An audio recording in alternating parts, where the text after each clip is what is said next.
पहले भारत ने winter Olympic पर दिया चीन का साथ, फिर चीन ने भी सोलर प्रोजेक्ट पर मानी भारत की बात। क्या भारत से दोस्ती बढ़ाने के मूड में है ड्रैगन? क्या भारत की ताकत देख उड़ गए चीन के तोते? दोस्तों, भारत और चीन एशिया के सबसे ताकतवर देश हैं और ये दोनों ताकतवर देश पिछले 19 महीने से LAC पर आमने सामने हैं। LAC पर इस वक्त माहौल ऐसा है कि कभी भी दोनों देशों के हथियार लोहा उगल सकते हैं। इस इलाके से ना तो चीन हटने के लिए तैयार है और भारत का तो पीछे हटने का सवाल ही नहीं उठता। जिस तरह से ये मामला चल रहा है उसे देखकर लगता है कि इसे खत्म होने में अभी वक्त लगेगा। लेकिन पिछले कुछ दिनों में LAC पर तो माहौल नहीं बदला है, लेकिन जिस तरह भारत और चीन कूटनीतिक स्तर पर एक दूसरे से कदम ताल मिला रहे हैं उसको देखकर लगता है कि अब यह विवाद ज्यादा दिनों तक नहीं चल पाएगा। दरअसल पिछले कुछ दिनों में दुनिया के समीकरण बदले हैं। तेल को लेकर ओपेक और ओपेक प्लस देशों की मनमानी पर लगाम लगाने के लिए अमेरिका ने एक प्लान बनाया था। सालों बाद ये कोई पहला मौका था जब अमेरिका के साथ देने के लिए चीन आगे आया था। हालांकि इस प्लान में भारत भी शामिल था। तेल की बढ़ती कीमतों पर लगाम कसने के लिए अमेरिका ने चीन और भारत समेत कुछ और देशों से अपने रिजर्व ऑयल को निकालने के लिए कहा, जिसके लिए चीन और भारत भी तैयार हो गए थे। इसका असर भी हुआ। रिजर्व तेल निकलते ही दुनिया में क्रूड ऑयल के दाम कम होने लगे। इसके अलावा दूसरा मौका आया चीन में होने वाला विंटर ओलंपिक को लेकर, जब अमेरिका समेत कई देश चीन में होने वाले इस विंटर ओलंपिक का राजनयिक बहिष्कार कर रहे थे। तब भारत ने चीन में हो रहे इस विंटर ओलंपिक का खुलकर समर्थन किया, जिसके बाद चीन ने PM मोदी के इस कदम की जमकर तारीफ की थी। और अब कुछ ऐसा हुआ है कि चीन ने वो कर दिखाया है जिसकी अपेक्षा चीन से नहीं की जा रही थी। तो अब सवाल ये उठता है कि आखिर चीन के इस तरह से बदलते सुर की वजह क्या है? क्या चीन अब भारत के साथ अपने रिश्ते सुधारना चाहता है, या फिर इसके पीछे भी उसकी कोई चाल है, या फिर चीन भारत की बढ़ती ताकत और दुनिया की तरफ से मिल रहे समर्थन से डर गया है? दोस्तों, ये हम इसलिए कह रहे हैं क्योंकि अभी हाल ही में चीन ने भारत के विरोध के चलते अपने एक बड़ी परियोजना को रोक दिया था। चीन की परियोजना भारतीय सीमा में चल रही थी, लेकिन जब भारत ने इसका विरोध किया तो चीन ने भी इसे रोकने में देरी नहीं की। दोस्तों, आज के इस वीडियो में मैं आप लोगों को चीन के इसी बदलते रुख के बारे में बताने वाला हूं। लेकिन सबसे पहले मैं आप लोगों को चीन के इस बड़ी परियोजना के बारे में बताऊंगा कि आखिर चीन भारत के करीब ऐसा क्या बना रहा था जिससे भारत को ऐतराज था।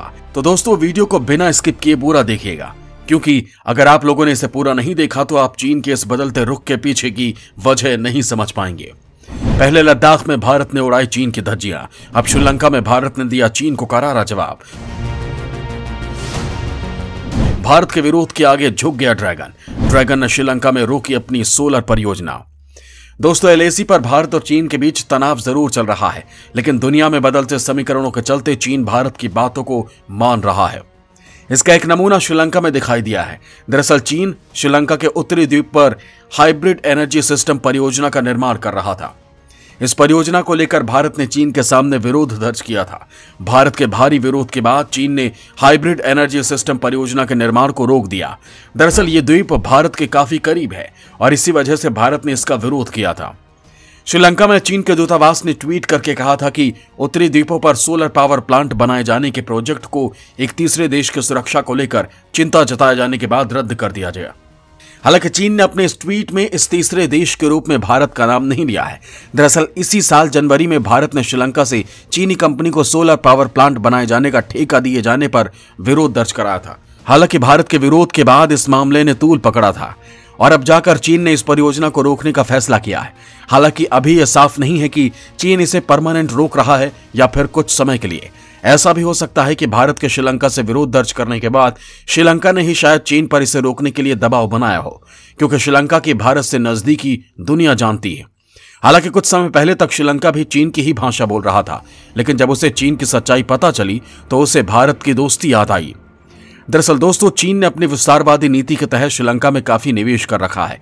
साथ ही श्रीलंका ने भी चीन को कई कामों के ठेके दे रखे हैं। श्रीलंका और चीन की नजदीकी का अंदाजा इसी बात से लगाया जा सकता है कि श्रीलंका ने हाल ही में कोलंबो बंदरगाह पर ईस्ट कंटेनर डिपो के निर्माण का ठेका चीन की कंपनी को दिया है, जबकि पहले इस कंटेनर डिपो को बनाने का ठेका भारत और जापान को दिया गया था।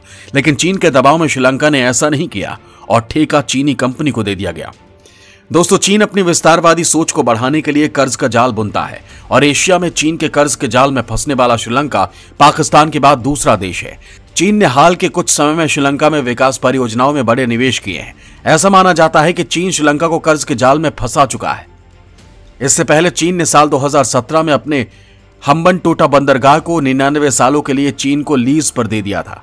श्रीलंका ने चीन से $1.2 बिलियन का कर्ज ले रखा है, जिसे न चुका पाने की वजह से उसे अपना बंदरगाह चीन को सौंपना पड़ा। श्रीलंका किस तरह से चीन के कर्ज के जाल में फंसता जा रहा है, इसका एक उदाहरण इसी साल देखने को मिला था। दरअसल साल 2019 में श्रीलंका की सरकार ने भारत और जापान के साथ मिलकर कोलंबो पोर्ट के पूर्वी कंटेनर टर्मिनल को विकसित करने का सौदा किया था।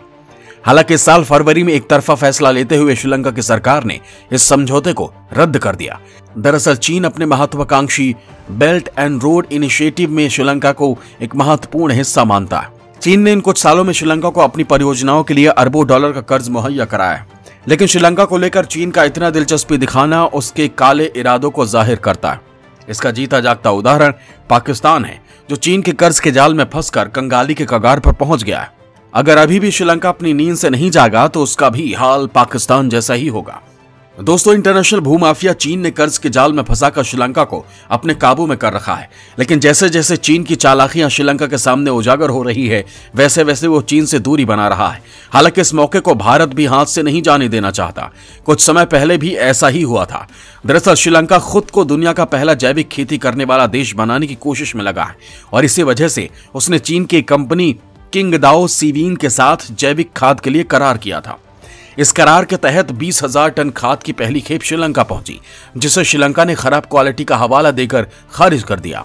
दरअसल श्रीलंका सरकार की agency national plant quarantine service ने माल की जांच की तो उसमें रोगाणु मिले, जो फसल को फायदा पहुंचाने के बजाय नुकसान पहुंचा सकते हैं। माल खराब निकलने के बाद सरकारी उर्वरक कंपनी को कोर्ट से आदेश मिला कि सरकारी पीपल्स बैंक को $90 लाख का पेमेंट रोक दिया जाए। इसके बाद चीन ने श्रीलंका के सरकारी स्वामित्व वाले पीपल्स बैंक ऑफ श्रीलंका को ब्लैकलिस्ट कर दिया। बस भारत को ऐसे ही किसी मौके की तलाश थी। दरअसल चीन से खराब माल मिलने के बाद अब श्रीलंका के पास इसे कहीं और ले जाने का एकमात्र विकल्प बचा था। इसी बीच पीएम मोदी अपने पड़ोसी देश की मदद को आगे आए। भारत ने फौरन ही श्रीलंका को 100 टन नैनो नाइट्रोजन फर्टिलाइजर भेजी। इंडियन एयरफोर्स के 2 C-17 ग्लोबमास्टर विमानों ने 100 टन नैनो नाइट्रोजन फर्टिलाइजर को श्रीलंका पहुंचाया था। भारत की इस मदद के लिए श्रीलंका ने धन्यवाद भी दिया। ये देखकर चीन को जोर का झटका लगा था। हालांकि अब चीन के सुर बदल रहे हैं। दोस्तों, ये वीडियो आपको कैसा लगा हमें कमेंट करके जरूर बताएं। इसके साथ ही आप हमें कमेंट के जरिए सुझाव भी दे सकते हैं, और ऐसे ही वीडियो को देखने के लिए हमारे चैनल को सब्सक्राइब जरूर करें। जय हिंद दोस्तों।